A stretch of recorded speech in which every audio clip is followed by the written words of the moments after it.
Hi guys, today we are going to evaluate what is the value of tangent 36 without using calculators. From here, we know that 5 theta equals to 180 and 4 theta is 180 minus theta. From here, we tangent both sides and expand it. Tangent 180 is 0. So we left with this equation. Once again, expand it and cancel off tangent theta and rearrange it.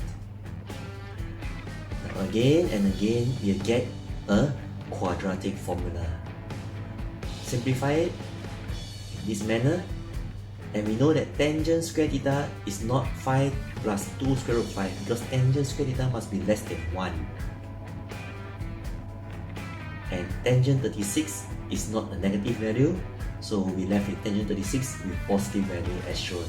Thanks for watching.